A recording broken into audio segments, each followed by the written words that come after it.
Hey, I'm Amethyst Goddess from InAlignment Ministries. I was supposed to do a love card or affirmation in the weekly reading, and I totally forgot. So what I want to do is go ahead and pull one. And if I feel guided to pull some other information out for love, I will do that. I totally forgot, y'all.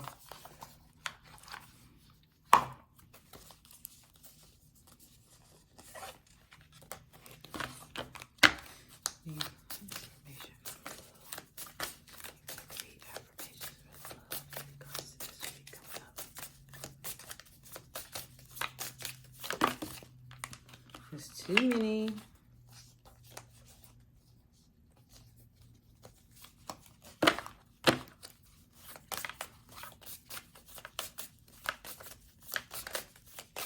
The energy that I was feeling was like love, right? In that weekly energy. Some of it when I first started channeling. So I was like, I felt guided to bring my cards out. So I have a few. I asked for at least 3. Let's see how much I was provided. Okay. It looks like I got 3. No, there's maybe... Okay, 4. Okay. So the affirmations as far as love and relationships I have for the upcoming week. Compassion. And lo and behold, this looks like a Capricorn type energy. I don't know if you can see that. And I was talking about Capricorn. I choose compassion over criticism.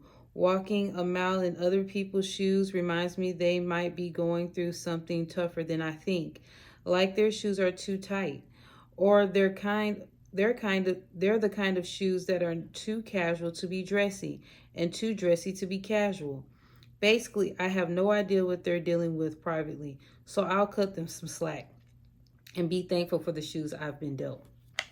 So in that weekly reading, I actually briefly came across some information energetically that some of you may have friends or loved ones that are a little distant right now, or they may not be communicating with you, or vice versa, and you feel like kind of distant, and Spirit is asking you not to have that imbalance of automatically assuming that something is wrong, like you did something wrong, or there's, you're the problem or the issue. Don't make it about you. You don't know what that person may be going through, and to give them show some compassion. And intuitively you will know, even if you may not know exactly what to do every step of the way, you'll feel guided to show compassion and be patient with them and be a listening ear, or provide some form of comfort or show some form of expression of love towards those individuals. Okay. Commitment. I willingly accept that it's safe to topple my walls and commit completely to a relationship. It might be one that's already here or one that's on the way. Either way, those walls have got to go.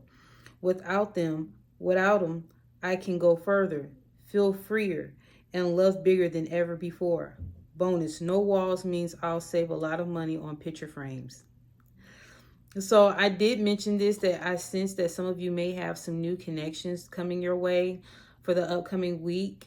And I'm seeing that a lot of you are breaking those barriers and healing and confronting things head on as far as issues that you may have had in your past relationships, stemming from like childhood all the way up to past failed relationships.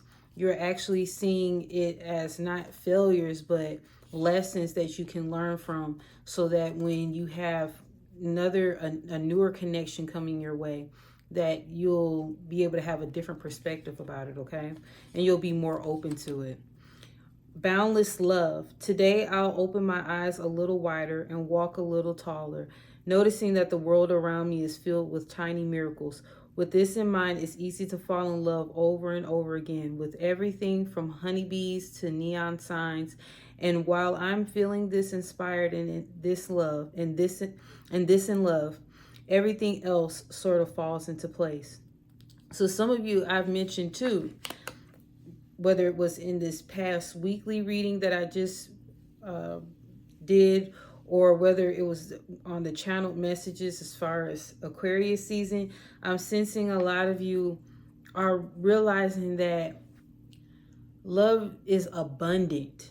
Okay, there is no lack in love. There is no lack in finances. There is no lack in connections. There's no lack in peace, you know, tranquility, all of that. There's always abundance. There's no lack. There's plenty of resources for everyone to tap in and to really enjoy life and be in love and be connected. There's no limit on that. Okay.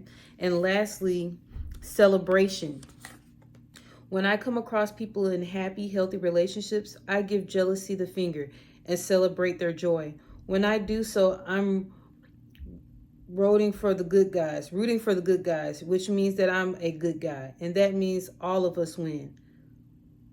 Who wants to celebrate? Okay, so celebration, you're able to say, for instance, right now, you're not necessarily romantically connected or involved. You will actually celebrate those who are, especially, you know, those that you admire or look up to. You know what? You know, I'm happy that so-and-so is, you know, in this stable commitment, or they're in a love. You know what I mean? And it won't be a thing where you have this evil eye, or you kind of feeling the ways because you may not have it at the time. And you're actually seeing the beauty of love in all aspects, not just necessarily a romantic situation, that you can see love within yourself. You can see love with your pets. You can see love with even just having appreciation for life and your home. You know what I mean? And not even just material, just, you know, life experiences. You know what I mean? So I encourage you to take these messages, you know, and apply it to your life. I'm seeing that that's the current energy for the upcoming week. Okay. All right. Be well. Take care.